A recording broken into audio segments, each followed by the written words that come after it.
रात के 3:05 थे। कमरे में सिर्फ पंखे की आवाज थी और मोबाइल की हल्की सी रोशनी। आरव को नींद नहीं आ रही थी।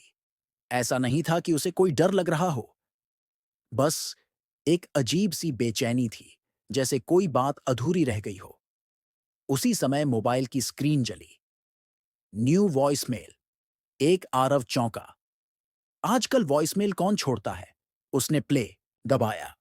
पहले 2 सेकंड सिर्फ सांसों की आवाज थी, हांफती हुई, घबराई हुई। फिर एक आवाज आई, आरव, अगर तुम ये सुन रहे हो तो प्लीज दरवाजा मत खोलना। आरव का शरीर सिहर गया, क्योंकि वो आवाज उसकी अपनी थी। उसी का लहजा, उसी तरह का रुख रुक कर बोलना, यहां तक कि वो हल्की सी सीटी जो उसे बोलते समय हमेशा आती थी। उसने तुरंत फोन कान से हटाया। ये मजाक है, उसने खुद से कहा। लेकिन वॉइसमेल के बैकग्राउंड में जो आवाजें थीं, वो मजाक नहीं थीं। पंखे की वही चरमराहट, दीवार, घड़ी की वही टिक टिक, और बाहर सड़क पर गुजरती एक बाइक की आवाज। सब कुछ ठीक उसी पल का था। आरव उठ खड़ा हुआ। उसने खिड़की से बाहर देखा। वही बाइक, वही समय। उसका गला सूख गया। 5 मिनट बाद मोबाइल फिर जला। New voicemail. एक आरव का दिल जोर से धड़कने लगा। उसने कांपते हाथों से प्ले दबाया। इस बार आवाज और ज्यादा डरी हुई थी। आरव, वो दरवाजे के बाहर है। मैंने सोचा था ये वहम है, पर नहीं है। पीछे से किसी के नाखूनों के लकड़ी पर घिसने की आवाज आई। आरव ने झट से अपने कमरे का दरवाजा देखा। दरवाजा बंद था, बिल्कुल शांत, पर वॉइसमेल में घिसने की आवाज जारी थी। आरव ने फोन काट दिया।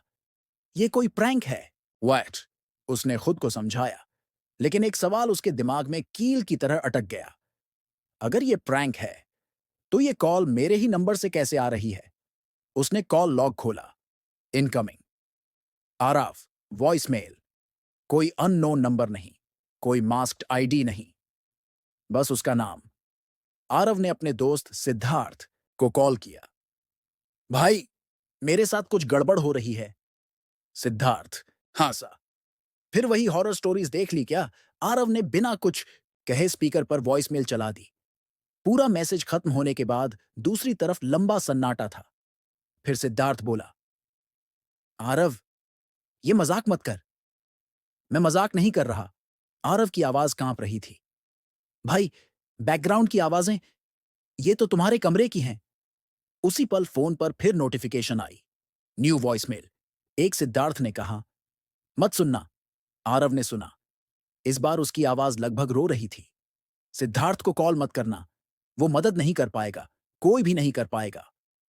आरव और सिद्धार्थ दोनों सन्न रह गए। सिद्धार्थ ने धीरे से कहा, आरव, तू अभी घर से निकल जा। आरव ने सिर हिलाया। वो जूते पहनने ही वाला था कि वॉइसमेल के आखिरी सेकंड्स में एक नई आवाज आई। गहरी, खुरदुरी। वो अब नहीं भागेगा। कॉल कट गई। आरव का फोन उसके हाथ से गिर गया। कमरे की लाइट एक पल के लिए फ्लिकर हुई, और उसी समय दरवाजे के बाहर हल्की सी आहट हुई, कदमों की। आरव ने सांस रोक ली। फोन फिर वाइब्रेट हुआ। New voicemail. रेक्ट। उसने उठाया। नहीं।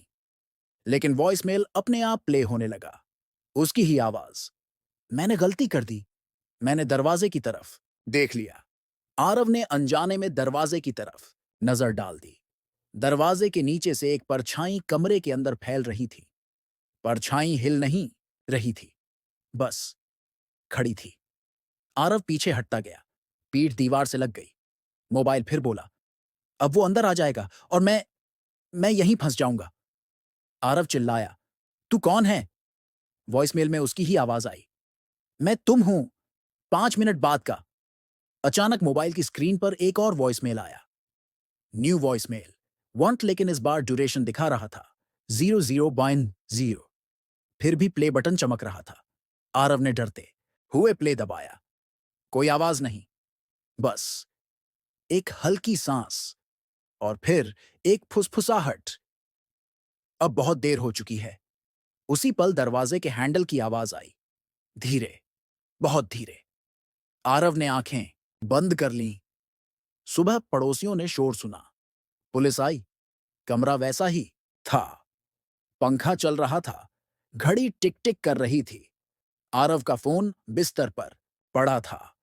उसमें कोई मिस्ड कॉल नहीं, कोई वॉइसमेल नहीं। सब साफ।